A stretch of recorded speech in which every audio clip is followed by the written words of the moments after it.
If at any point, if at any point today you need to take a moment to pause and take a step away, then please do. And as mentioned earlier, within the next couple of weeks, we will share a resource package that contains all the links and information that we cover today. But if there is anything else that would be supportive for you during our time together today, please feel free to send myself a message, or you can also reach out to Zawar or Saman or Chantel, and I'll have them just wave their hands so that you can see who they are. So you can send any of us a message if there's anything else that we can do for you today to feel more comfortable. So as I mentioned, this session right now will be focused on the importance of social connection and how it impacts our health. This is actually a two-part session. So part one is focused on this first bullet point here, and then this afternoon we'll spend some time talking about some ways to engage with some new opportunities to stay connected and to set some intentions to nurture meaningful relationships in our lives. And we wanted to start our session today on a positive note about what brings us joy. This question is one that researcher and author Brené Brown asks during one of her podcasts that she runs. And some of the topics that Brené Brown studies include courage, vulnerability, and empathy. And this ties in really nicely with our theme today. So the question we want to start with today is, what is an ordinary moment in your day that brings you joy? And so we invite you to take a moment to pause and reflect on this question. And if you feel comfortable, you're welcome to share your response in the chat. And then we will continue in our conversation. So take a moment to reflect on that. You can add your responses in the chat. And then we'll continue on.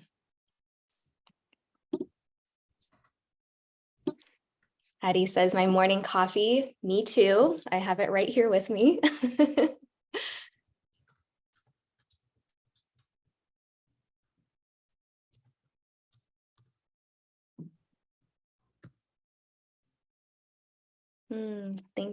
Thank you for sharing that, thinking about your kids and grandkids. Oh, these are wonderful responses. Alex says a morning walk with her dog, trying to focus on nature, noticing the trees and the sky. Kim says being with children and grandkids. David says playing with his cat. Suzanne says watching the birds outside while having coffee. Kim says making morning coffee before anything else. We have a lot of coffee drinkers here. I love it. Gordana says getting to spend time with her dog.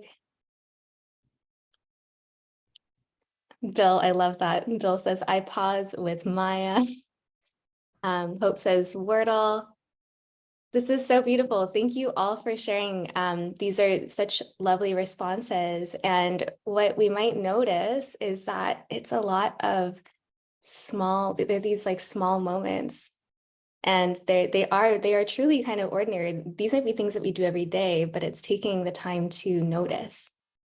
And it's also important to notice that in a lot of these responses, it's about the relationships in our lives that can also help to facilitate joy and connection.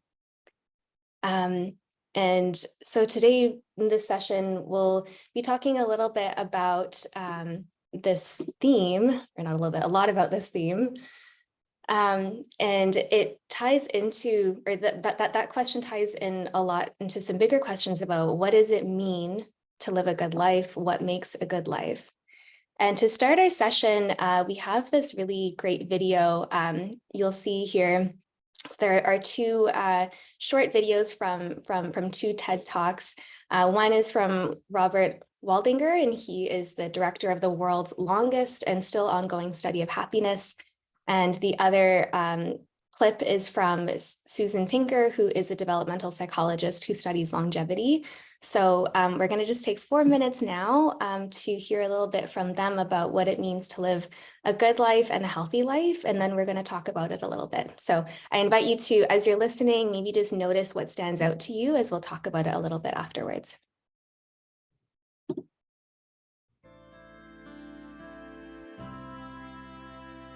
Can you hear my sound? What makes a good life? What makes a long life?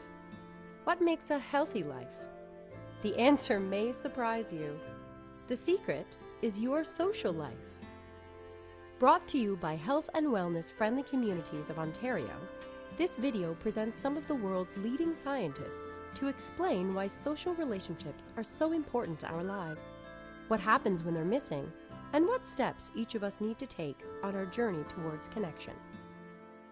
Robert Waldinger, director of the world's longest and still ongoing study on happiness, in his talk, What Makes a Good Life? What keeps us healthy and happy as we go through life? There was a recent survey of millennials, and over 80% said that a major life goal for them was to get rich. And another 50% said that another major life goal was to become famous. And we're constantly told to lean into work, to push harder and achieve more. We're given the impression that these are the things that we need to go after in order to have a good life. The Harvard study of adult development may be the longest study of adult life that's ever been done. The clearest message that we get from this 75-year study is this: good relationships keep us happier and healthier, period. So the second big lesson that we learned is that it's not just the number of friends you have, and it's not whether or not you're in a committed relationship, but it's the quality of your close relationships that matters. And the third big lesson that we learn about relationships and our health is that good relationships don't just protect our bodies, they protect our brains. Relationships are messy and they're complicated, and the hard work of tending to family and friends, that's not sexy or glamorous. It's also lifelong. It never ends. Longevity researcher Susan Pinker describes factors associated with long life. So what does it take to live to 100 or beyond?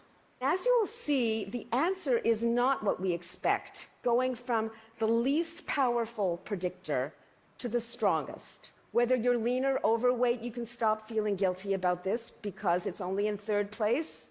How much exercise you get is next, still only a moderate predictor. Did anybody here know that having a flu vaccine protects you more than doing exercise?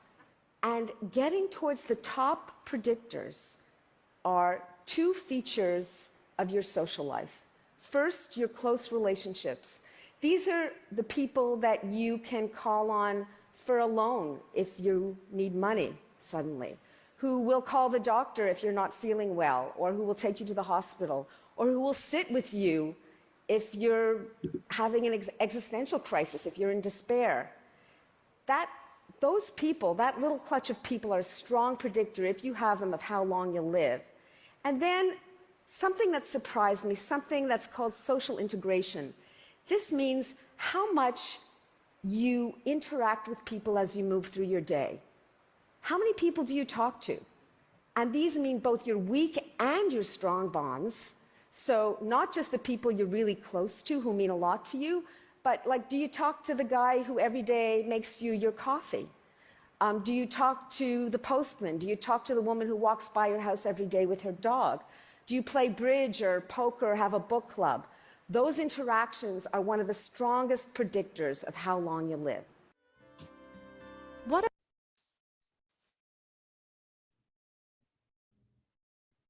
Okay.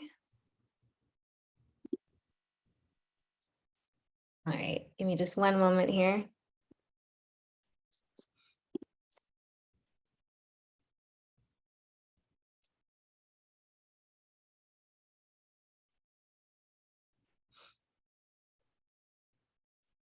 So How did that feel to watch? I would love to hear from folks. What stood out to you in those videos? And I invite you, if you feel comfortable, you can turn on your microphone and share, or you can add your thoughts in the chat. But I'll invite people to take a moment to reflect on that and then share.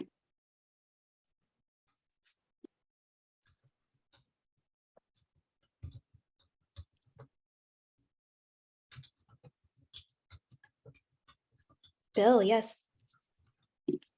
It reminds me of the COVID that we're just coming out of, and the devastating effect that it's had on my community of seniors and others. The isolation really,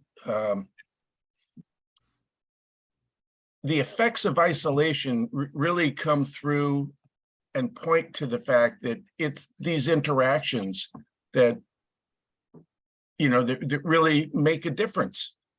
I'm a dog walker. And so, you know, I get lots of interactions, you know, that way. And there's a real satisfaction in that. Because I have a tendency to, like most people, to withdraw. And family's far away, you know, so I think it's very important, and it's one of the things that I emphasize in conversations with agencies that I'm involved with and seniors housing. Because there, you know, a lot of that focus is on the what do you call it? It's on the metrics. It's on the, you know, it's on the reports. It's on the status. It's on, you know, it's on the process, and that process doesn't have a heart. Put it that way. And so we're trying to make sure that there is heart, because that's what seniors need. You know, the more we're confined to smaller spaces, the more we need, you know, those simple interactions. Yeah. Thank you, Bill, for sharing that. And I feel like that comment about heart, or what does it look like to bring the heart back into our residences, our communities? What does it look like to nurture relationships again after being distanced for so long? Like, these are really great questions to be asking. And we will, in our part 2 of this session, talk a little bit more about different opportunities to get involved in community work. I know, Bill, you already do a lot of that, but for other folks who have a curiosity about that. But yeah, it's interesting, right? I think something that stood out to me in seeing these videos is there's these parts of the big meaningful relationships that we have maybe with our friends and family, but those interactions, or the number of interactions, is what also surprised me and stood out. Yeah. Yeah. I want to invite, if there's anyone else who wants to share before we move on to the next slide. And there's to some socialize, Mhm. to say hello to my neighbor, to say Yeah. hello to the guy making my coffee, to Yes. form a conversation. Yeah. Thank So you. then I wouldn't be that lonely living by myself if I socialize. Yeah. Thank you for that, Joyce. That's so powerful. And it also takes so much courage to be the first person to say hello. Hello, yes. Yeah, and especially these days where we're all, you know, or a lot of people are on their phones, or it's hard to make eye contact sometimes, or we feel a little bit shy, or wonder what people are going to think. But I think having the courage to say hello is such a big piece of it. So thank you for sharing that. Okay, I'm going to move on to the next piece of this. And there was also some pieces that we want to cover about what happens when social connection is missing. And we wanted to create some shared language and understanding around that. So you may have heard the term social isolation before, and social isolation is commonly defined as a low quantity and quality of contact with others. A situation of social isolation involves few social contacts and social roles, as well as the absence of mutually rewarding relationships. And we know that social isolation can lead to poor health, loneliness, emotional distress, and other negative effects. And there is also a question that comes up often, which is what's the difference between social isolation and loneliness? And so we created this Venn diagram, which we hope can offer a little bit more understanding. Social isolation, I mean, I just walked through all of that. Loneliness, it can be very interesting because sometimes we can be around people, but still feel lonely, right? And so social relationships in the context of loneliness are perceived as being less satisfying than what's desired. It's also a very personal and sensitive experience, as we know, and it can be hard to describe. But what we do know is that the overlap between these two experiences is that they can lead to poor health, emotional distress, and other health risks.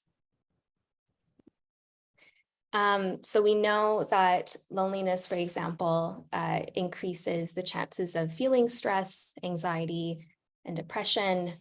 We know that it impacts us cognitively. We know that it increases the chances of suffering a heart attack or stroke, and can also lead to us experiencing more effects of chronic disease. And we also know that there are a number of different factors that contribute to loneliness and to isolation. For example, navigating physical changes such as sickness, illness, or disability. We know that life changes, for example, the loss of a spouse or a friend can have a significant impact. And then there are all of these social and environmental factors as well about, like, for example, poverty, or inadequate transportation, access to food and resources. There are lots of different factors that contribute from a social and environmental standpoint as well. And it's important to acknowledge that. And finally, one of the, I think, the most hard-hitting facts about loneliness is that research has shown that lacking social connection is as damaging to our health as smoking 15 cigarettes a day, which can heavily impact our lifespan. And this is all, you know, it's a heavy topic, but I think it's important that we know this so that we can also feel equipped to take action if we notice that we're feeling loneliness and isolation. So on the flip side, when we have asked people what it, or how it feels to be connected, these are some of the words and phrases that come to mind of exploring more interests and hobbies. They feel loved and valued and wanted. They take better care of themselves. They feel happy, they feel light, they feel motivated, energetic. And we have better, healthier habits generally, and we have more concentration when making decisions.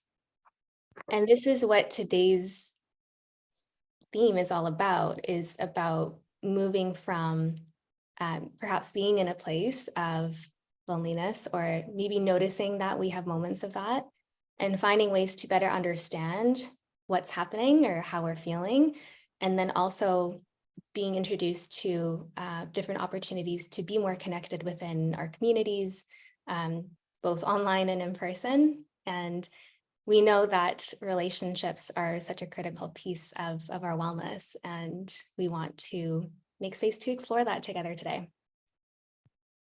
And on that note, just wanted to give you a bit of a sense of what's coming up. So Alex, who is our amazing colleague at the Red Cross, will be leading us through next a social health screener experience to understand our quality of life. And I'll come back for a part 2 of this session, and we'll have a lot more time for dialogue and conversation in that. We have a community sing-along, we have raffle prizes, we have a lot going on today. So all to say, we have a lot coming up, and we're really grateful that you're all here today. So I'm going to pause there and see if there are any questions And otherwise, I'll hand it back to Zawar. Thank you, everyone. Thank you so much, Zoya, for this very stimulating and wonderful presentation. Lots of ideas and thoughts, certainly. So thank you for that.